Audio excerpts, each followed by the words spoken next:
लोगों ने मंत्र लगा रखा है। जी। मंत्र मुझे लगता है, जितना मुझे ठीक ठाक पता है, कि मंत्र कभी भी शुरू होता है तो पूरा होना चाहिए। बिल्कुल सही बात है। रिंगटोन जो है, अब वो फोन आया तो कोई भी कभी भी उठाया, मंत्र पूरा नहीं हो सका। ऐसे जो लोग हैं, इनको लेकर के क्या सोचते हैं आप? ये करना कितना सही है? वो नहीं, क्योंकि उसको लगता है कि उधर तो भगवान सीधे प्रकट हुए थे, लेकिन घर के बगल में जो मंदिर है वो हमारे किसी पूर्वज ने बनवाया है, हमारे पूर्वजों ने वो प्रतिमा स्थापित करवाई। तो ये आज के हिंदुओं की समझ है, वो भगवान में भी अंतर करता है। उज्जैन के भगवान अलग हैं, घर के बगल के भोलेनाथ अलग हैं उसके। एक बात ये कर लेते कि भानु के आइडियल कौन है? पहचान शब्द जो है ना, वही औरों से आपको अलग बनाती है। और मध्य प्रदेश की राजधानी भोपाल में एक अलग पहचान लिए शुभम आर्या, जो भानु हिंदू के नाम से जाने जाते हैं, उनकी अलग अलग प्रकार की चर्चाएं थी। युवाओं से बात करनी है, युवाओं से जुड़े हुए कई अलग अलग मुद्दों पर अलग तरीके से खबरें आप लोगों तक पहुंचानी है। देश भर में चल रही जो खबरें हैं, उसमें से जुड़ी हुई कुछ अलग खबरें वो द डिजिटल न्यूज पर पहुंचानी है। और तरीका बिल्कुल अलग रखना था, तो द डिजिटल न्यूज की शुरुआत आप लोगों के विवान ने कर दी, क्योंकि आप लोगों का प्यार जहां जहां नौकरी करी खूब मिला। और इन्हीं सब के साथ में अब जब युवाओं से बातचीत की शुरुआत करी, भोपाल में बहुत सारी चर्चाएं थी, और चर्चाओं के बीच एक चर्चा ये थी कि भानु हिंदू से भी बात की जाए। भानु हिंदू के बारे में अगर थोड़ी सी बात बताऊं, तो एक जरूरी बात जो मुझे पता चली, तो मैंने तय किया कि हाँ, उनसे बात करनी जरूरी है, कि वो जातिवाद पर अपना हथौड़ा चलाना चाहते हैं। कैसा हथौड़ा चला रहे हैं, क्या प्लान है आगे, इस पर बातचीत करने के लिए हमारे इस खास पॉडकास्ट पर भानु खुद है। नमस्कार। शुभम कहूं, भानु कहूं? भानु कंफर्टेबल रहेगा, ज्यादा अच्छा रहेगा। भानु ज्यादा अच्छा रहेगा। भानु तक तो सब ठीक है, भानु हिंदू क्यों?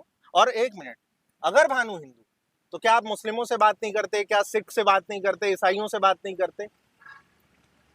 देखिए, भानु हिंदू क्यों, ये प्रश्न बहुत सारे ऐसे लोगों के मन में भी है जो मुझसे कभी प्रत्यक्ष रूप से मिले नहीं है। जी हाँ, भानु हिंदू इसलिए, मैं पहली बार जब सुना आपके बारे में, तो मेरे भी मन में यही सवाल आया, और मैंने सोच के रखा था कि सबसे पहले यही पूछूंगा आपसे। तो लोगों का ये मानना होता है कि अगर हम हिंदू नहीं लगा रहे तो क्या हम हिंदू नहीं है। बात ऐसी है कि ना इस बात को मुसलमानों से मुझे कोई दिक्कत है, ना ईसाइयों से कोई दिक्कत है, ना सिखों से कोई दिक्कत है। भानु हिंदू इसलिए क्योंकि देश के अंदर अगर आप इतिहास देखते हैं देश का, तो ये देश के अंदर सबसे बड़ी जो समस्या रही है वो रही है जातिवाद। और जातिवाद को अगर ख़त्म किया जा सकता है तो अपनी आइडेंटिटी में आप अगर अपने धर्म को प्रथम रखने लगेंगे, तो कहीं ना कहीं इस जातिवाद की जो व्यवस्था रही है या जो परेशानी रही है उस पर अंकुश लगेगा। कभी कोई ऐसी बात सामने आई कि लोगों को ऐसा लगता हो कि सांप्रदायिकता से इसको जोड़ा जा रहा हो? जब आप पहली बार कोई व्यक्ति नाम सुनता है, सनातन धर्म के लोगों की बात करूं मैं, जो सनातन धर्म को मानते हैं, हिंदू धर्म को मानते हैं, तो ऐसे कई लोग हैं, उनको भी ऐसा लगता है कि कहीं ना कहीं क्या अगर हम हिंदू नहीं लिख रहे तो क्या हम हिंदू नहीं है।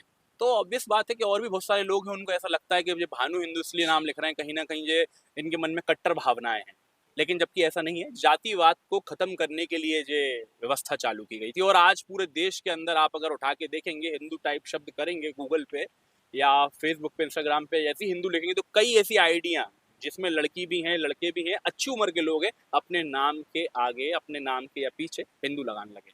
भानु, जब आपके बारे में मैंने थोड़ा जानना चाहा, तो पता चला कि एक विशेष शोभा यात्रा हनुमान जयंती के दिन राजधानी भोपाल के पुरानी सिटी में आप निकालते हैं। जी। उससे खूब चर्चाओं में है। एक दूसरा, कि आप जो हैं, कोविड में आपने कुछ अलग तरीके के काम किए, और इन सब के साथ में और एक तीसरी चीज, कि आपने एक संगठन बना रखा है। एक एक करके तीनों के बारे में थोड़ा बताइए। सबसे पहले मैं आपको संगठन का बताता हूँ, क्योंकि संगठन से ही हनुमान जनोत्सव है और संगठन के माध्यम से कोविड की सेवाएं हैं। तो लगभग ये बात होगी 2013 या 12 की, जब मैं कॉलेज में था।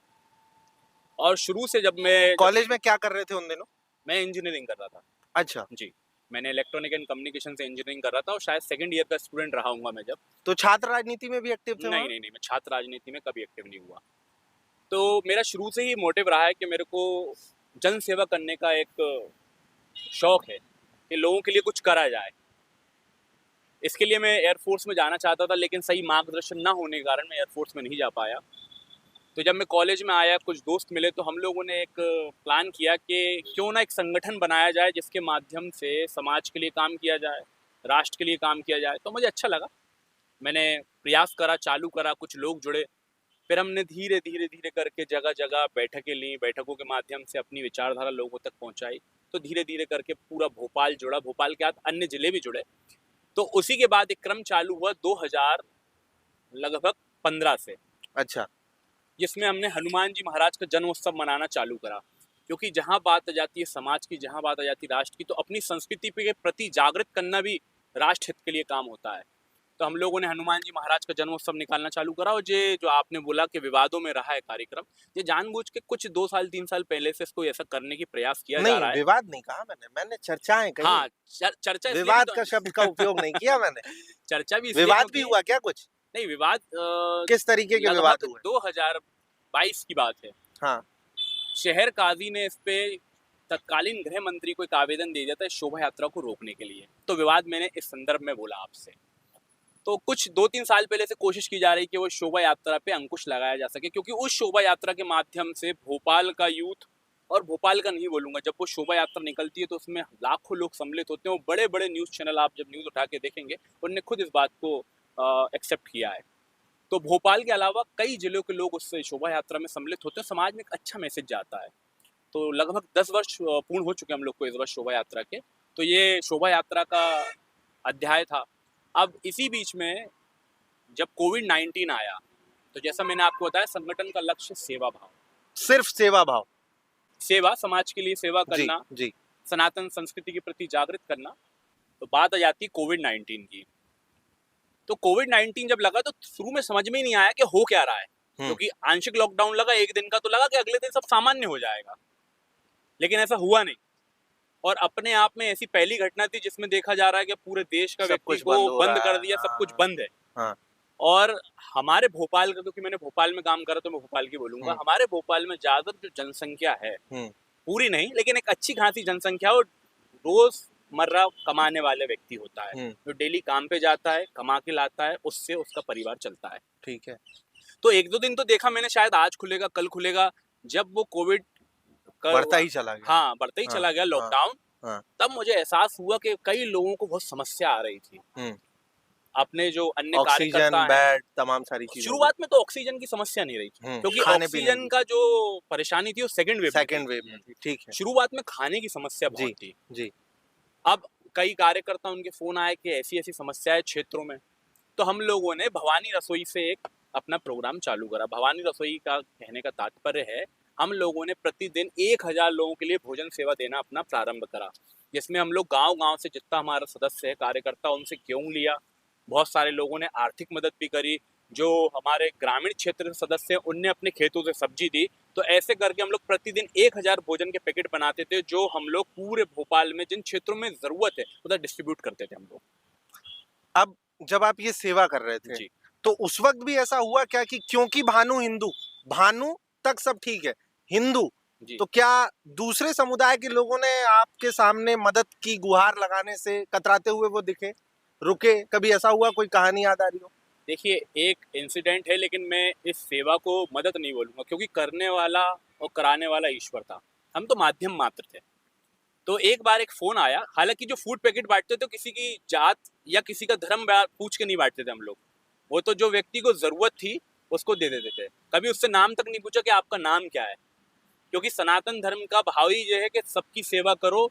ये वसुदेव कुटुंबकम की जो विचारधारा है, वो सनातन धर्म के अंदर ही आती है। तो हम लोग इसी श्रृंखला के अंदर हम लोग फूड पैकेट के अलावा एक किट भी बांट रहे थे। बहुत सारे लोग ऐसे जो फूड पैकेट लेने में कतरा रहे थे। किट क्या थी? दाल, चावल, कुछ मसाले, साबुन, तेल, ऐसे किट थी जो लगभग 700-800 रुपए की थी। वो भी लोगों के सहयोग से ही हो पाया था। लोगों ने खूब हमको सहयोग करा, तो हमने वो किट तैयार करवाई। तो एक फ़ोन आया, उस फ़ोन, लगभग बहुत पुरानी बात हो गई तो नाम याद नहीं है, लेकिन ट्रू कॉलर के माध्यम से मुझे उनका नाम पता चल गया। वो कोई मोमडन थे, उनका फ़ोन था वो। मैंने ट्रू कॉलर पे देख लिया था। फ़ोन उठाया मैंने और उनसे पूछा, उनने मुझसे पूछा, भैया हमने सुना है कि आप अपनी संस्था के माध्यम से या सामान बांट रहे हैं, मैंने जी आपने बिल्कुल सही सुना है। तो कहने लगे भैया हमें भी आवश्यकता है तो आप सहयोग करेंगे। मैंने बिल्कुल उनको कार्यालय का पते दिया कि आप बिल्कुल कार्यालय से ये चीज़ प्राप्त कर सकते हैं। फिर उनने मेरे को रिप्लाई करा, हम आपके समाज के नहीं हैं। मैंने आपसे आपका समाज पूछी क्या? मैंने आप फिर से रिपीट करिए, क्या कहा? उनने हमसे बोला कि हम आपकी समाज के नहीं हैं। तो मैंने उनसे बोला मैंने आपकी समाज पूछी क्या? मैंने आपका धर्म पूछा क्या? मैंने आपका ट्रू कॉलर पे नाम देख लिया है, मुझे कोई आपत्ति नहीं है। फिर उन कोई बहन जी थी, उनने बोला कहीं आपके लोगों को दिक्कत तो नहीं होगी? मैंने किस बात की दिक्कत? मैंने कोई दिक्कत नहीं है, आप बिल्कुल आइए और सामग्री जो हम लोग राहत सामग्री जो वितरण कर रहे हैं बिल्कुल आप उसको लीजिए। और वो बाकायदा आई, हमने वो राहत सामग्री उनको दी और बोला अगर आगे भी जरूरत पड़े तो बिल्कुल आप ले जा सकती हैं। तो बिल्कुल करा संगठन ने सहयोग। ऐसा थोड़ी ना है कि भानु हिंदू नाम लिख दिया तो मुसलमान बिल्कुल से ही हमारी डिक्शनरी से डिलीट हो गया। इस देश के अंदर एक बहुत बड़ी आबादी मुसलमानों की है, बहुत बड़ी आबादी ईसाइयों की है, सिखों की है, तो ऐसा नहीं है। थोड़ा देश की बात कर लेते हैं भानु। वर्ष 2024 जो चल रहा है, जी उसके लोकसभा चुनाव के परिणाम आए 4 जून को। जी परिणाम आने के बाद एक जो सबसे ज्यादा किसी सीट की चर्चा है तो अयोध्या सीट की, मतलब जी। फैजाबाद अयोध्या सीट की, लोकसभा सीट की। वहां से जो बीजेपी के कैंडिडेट हैं वो हार गए हैं और समाजवादी पार्टी के कैंडिडेट वहां से जीत गए हैं। अब वहां के लोगों को देश भर से अलग अलग जगहों से लोग सोशल मीडिया में या अलग अलग जगहों से गलत कह रहे हैं, गलत तरीके की उनको लेकर के टिप्पणियां कर रहे हैं। भानु क्या सोचते हैं इस बारे में?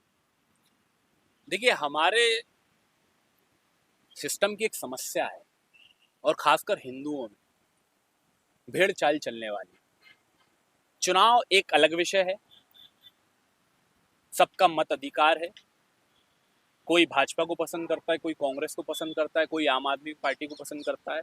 लेकिन एक बात स्पष्ट है कि इन तीनों पार्टियों में जो रहने वाला हिंदू है, जो सनातन धर्म को मानता है, वो प्रत्येक व्यक्ति राम को जरूर मानता होगा। तो आस्था अलग चीज है और चुनाव अलग चीज है। बहुत क्लियर है इसके लिए आप? बिल्कुल स्पष्ट, ये भानु कह रहे हैं? बिल्कुल मैं कह रहा हूँ। सब कुछ द डिजिटल न्यूज के इस खास पॉडकास्ट में सबको दिख रहा है। नहीं, बिल्कुल पता चलना चाहिए लोगों को, क्योंकि लोग धर्म और राजनीति को मिक्स करने की कोशिश कर रहे हैं। कुछ तो इतनी बड़ी जनसंख्या अयोध्या के अंदर जो रह रही है, मैं भी देख रहा हूँ कि सोशल मीडिया पे उत्तर प्रदेश के हिंदुओं के लिए गद्दार शब्द लिखा जा रहा है। तो इतनी बड़ी संख्या गद्दार हो गई। ऐसा नहीं हो सकता ना कि एक व्यक्ति को अगर वो जीता नहीं चुनाव में, भाजपा का जो प्रत्याशी अयोध्या से खड़ा है, तो सभी यानी हिंदू गद्दार हो गए अयोध्या के। ऐसा नहीं हो सकता। अच्छा भानु, एक बात बताइए, आजकल ज्यादातर लोगों के फोन पे रिंगटोन, धार्मिक रिंगटोन लगे हुए हैं। अब वो रिंगटोन कहीं भी कभी भी बज रहा है। लोगों ने मंत्र लगा रखा है। जी मंत्र, मुझे लगता है, जितना मुझे ठीक ठाक पता है, कि मंत्र कभी भी शुरू होता है तो पूरा होना चाहिए। बिल्कुल सही बात है। रिंगटोन जो है, अब वो फोन आया तो कोई भी कभी भी उठाया, मंत्र पूरा नहीं हो सका। ऐसे जो लोग हैं, इनको लेकर के क्या सोचते हैं आप? ये करना कितना सही है? वो रील वाले हिंदू हैं। बिल्कुल वैसे ही जो केदारनाथ में रील, नहीं, सिर्फ रील बना रहे हैं, केदारनाथ वहां जाकर के जो ब्लॉग्स बना रहे हैं। नहीं, केदारनाथ ही क्यों, महाकाल भी आता है इसमें, सोमनाथ भी आता है इसमें, त्र्यंबकेश्वर भी आता है इसमें। जितने बड़े धार्मिक स्थल हैं वो सभी आते हैं। और मैं तो कह रहा हूँ कि अधिकांश व्यक्ति जो हिंदू समाज का हो गया, रील वाला हो गया। मैं अपनी बताता हूँ आपको। अभी केदारनाथ यात्रा गया मैं। अब केदारनाथ यात्रा गया मैं तो लगभग 24 घंटे का सफर है गौरीकुंड तक पहुंचने का, और 12 घंटे का वहां से सफर है चल के जाने में।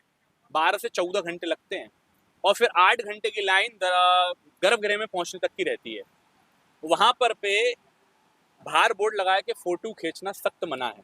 आप जैसे ही एंटर करोगे पब्लिक को, यानी बिल्कुल ठसते हुए घुसते हुए आप जैसे ही अंदर करोगे तो आईटीबीपी के हाथ में उधर पे व्यवस्था है। तुरंत आईटीबीपी वाले आपको पकड़ेंगे। आप 1 सेकंड ही देख पाओ, 2 सेकंड और निकाल देंगे बाहर। वो उनकी भी गलती नहीं है, क्योंकि जनसंख्या ही इतनी है कि वो ज्यादा लोगों को खड़ा नहीं होने दे सकते हैं। तो ऐसे आपके दर्शन होते हैं। अब दर्शन करने के बाद जब आप वापस आते हो, क्योंकि 4 धाम यात्रा है, तो आप फिर कन्या भोज भी कराओगे, आप गंगा जल की पूजा भी करोगे। और वही व्यक्ति घर के पास जो बगल में मंदिर बना है, अगले दिन सब कुछ हो गया, यात्रा से आ गया, वो मंदिर में आरती का समय हो गया है और आरती प्रारंभ हो गई है, उसका सडनली फोन आ जाता है। तो बात करते करते आगे चला जाता है, क्योंकि उसको उधर के मंदिर में जाने में अपने आप को डिस्टर्बेंस होती है, उधर की आरती से डिस्टर्ब होता है वो। क्योंकि उसके लिए आस्था का विषय क्या है कि जहाँ केदारनाथ है, जहाँ उज्जैन है, जहाँ सोमनाथ है वही भगवान है, घर के बगल के मंदिर में भगवान को भगवान नहीं मानता वो, क्योंकि उसको लगता है कि उधर तो भगवान सीधे प्रकट हुए थे, लेकिन घर के बगल में जो मंदिर है वो हमारे किसी पूर्वज ने बनवाया है, हमारे पूर्वजों ने वो प्रतिमा स्थापित करवाई। तो ये आज के हिंदुओं की समझ है, वो भगवान में भी अंतर करता है। उज्जैन के भगवान अलग हैं, घर के बगल के भोलेनाथ अलग हैं उसके लिए। तो ये सही है गलत है? ये सच्चाई है, क्योंकि अगर आप नहीं भी इस नहीं, बात को, ये करना सही है या गलत है? बिल्कुल गलत है। कण कण कण में भगवान है, कहाँ नहीं है भगवान? आपके अंदर आस्था हो, क्योंकि जिन ज्योतिर्लिंगों पे आप जा रहे हो, जिन शक्तिपीठों पे जा रहा हो, वो उनके ही किसी भक्त द्वारा अपनी तपस्या से स्थापित की गई थी। उनने घोर तपस्या करी है, तब जाकर के उधर वो भगवान भोलेनाथ के रूप में प्रकट हुए थे, और उनने वरदान मांगा कि आप सदैव इधर पे ज्योतिर्लिंग के रूप में विराजमान रहें।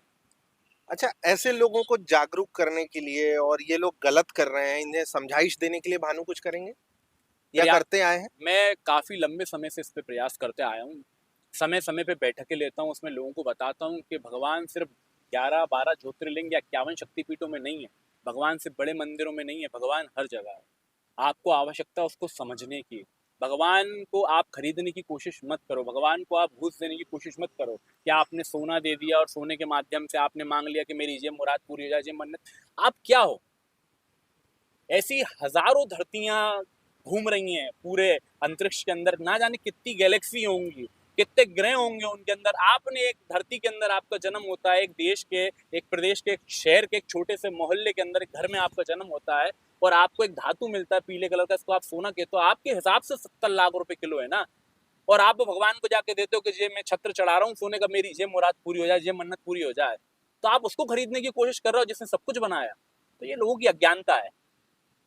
जो लड़के लड़कियां तिलक लगाते हैं, जी, वो सब तिलक का मान रखते हैं? इसको लेकर के क्या सोचते हैं? रखते हैं मान? बहुत सारे तो नहीं रख पाते। उनमें सुधार के लिए कुछ करेंगे भानु? निरंतर प्रयासरत हैं हम लोग, कोशिश करते हैं लोगों को समझाएं। मैं फिर बोल रहा हूँ, ये रील वाले हिंदुओं से रियल वाले हिंदू हो जाए तो ज्यादा अच्छा है। तो बनाने के लिए कुछ करेंगे, क्योंकि आपके पास एक अच्छी खासी संख्या बल भी है। तो उसी का तो एक प्रयास है हनुमान जी महाराज का जन्मोत्सव, कि उसको लोगों को समझाया जाए कि संगठित रहते ही आप ताकतवर हो सकते हैं, आपकी बात सुनी जाएगी। समाज में जब तक आप संगठित नहीं रहेंगे, जब तक आप कैसे काम कर पाएंगे? अच्छा, पॉडकास्ट को भी अब जल्दी ही खत्म करना होगा। क्यों? क्योंकि रील्स और शॉर्ट्स के जमाने में हमारे जो नए युवा हैं, उनको सबको 1.5 मिनट का एक अलग तरीके का चस्का है। उतनी ही देर में सब कुछ देख लेना है, जो कि शायद संभव नहीं है। और ये अधूरा ज्ञान ही कहीं ना कहीं लोगों को काफी परेशान भी कर रहा है। बिल्कुल। लेकिन जाते जाते एक बात ये कर लेते कि भानु के आइडियल कौन है? मेरे आइडल कौन है? देखा जाए तो मेरा आइडल जो है वक्त है। सच बताइएगा। बिल्कुल सच बता रहा हूँ, क्योंकि जो कोई राजनेता, बिल्कुल नेता? नहीं, बिल्कुल नहीं, क्योंकि मैंने जितना कुछ सीखा है वक्त से सीखा है, और वक्त से बड़ा गुरु कोई हो ही नहीं सकता। क्योंकि वक्त वो चीज है जो अच्छे अच्छों के चेहरे आपको स्पष्ट कर देता है। तो वक्त से बड़ा कोई गुरु नहीं है। आपने चुनाव भी लड़ा है जी इससे बिल्कुल, पहले। बिल्कुल मैंने लड़ा है। आगे हम कहाँ देखेंगे? फिर से चुनाव लड़ेंगे? आप क्या सोच रहे हैं? अब भविष्य की बात है तो भविष्य पे छोड़ देते हैं अपन। मैंने बोला ना, वक्त से बड़ा गुरु कौन है, क्योंकि कब क्या परिस्थिति बन जाए। चुनाव लड़ना कभी सोचा नहीं था, ये भी मैंने आनी, आप कभी अपन और बैठेंगे जी तो हाँ। इस पर चर्चा करेंगे। कभी मैंने सोचा नहीं था, लेकिन सडनली ऐसा होता है कि मेरे को एक झूठे केस में 2.5 महीने के लिए जेल डाल दिया जाता है। तो उससे आहत होने के बाद मैं आया, क्योंकि उसी के लगभग 5 महीना चुनाव थे, तो मैंने चुनाव लड़ा। तो बातचीत जो रही उसके लिए और बातचीत पर समय देने के लिए आपका बहुत बहुत शुक्रिया। तो ये थे भानु, जो क्या थे क्या नहीं थे, किस तरीके की कहानी उनकी है, ये सब कुछ आप लोगों ने सुना। मुझे बहुत ज्यादा कुछ कहने की जरूरत नहीं है। यूट्यूब पर देख रहे हैं, अभी तक सब्सक्राइब नहीं किया तो कर लीजिए। और हाँ, जाते जाते एक बार फिर से कैमरा घुमाओ भैया भानु भैया की तरफ। देखिए, ऐसा है कि शुरुआत की है, ये पूरा स्टार्टअप खुद का मेरा है। हम भी नए युवा हैं और कुछ नया करना चाहते हैं, बहुत सारे लोगों की बात सब तक पहुंचाने के प्रयास में लगे हुए हैं। तो आपके जितने अपने हैं, उनसे जरूर अपील कर दीजिए कि सिर्फ देखें ही नहीं, बल्कि हमारे द डिजिटल न्यूज के अलग अलग जितने भी माध्यम हैं, उनसे सीधे जुड़ भी जाए।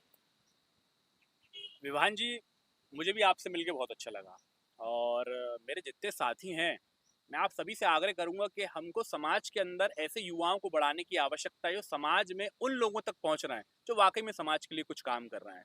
तो आप सभी से आग्रह है कि विवान जी के यूट्यूब चैनल से जुड़ें और इनको अपना पूर्ण समर्थन दें। बहुत बहुत धन्यवाद आप सभी का। तो अब मैं ज्यादा कुछ कहूंगा नहीं, फिलहाल भोपाल में हूँ कैमरे के उस तरफ। जैसे मैं फिलहाल पसीने से तरबतर हूँ, वैसे ही अंकित भी है। और अंकित भी मेरी तरह हमेशा कमेंट बॉक्स पर अपनी निगाहें बिठाए रहते हैं, क्योंकि मेरे से भी ज्यादा बड़ी भूमिका उनकी है हमारे हमें हम जैसों को आप लोगों तक पहुंचाने में। तो फिलहाल भोपाल से आप सबका विवान और कैमरे के उस पार अंकित।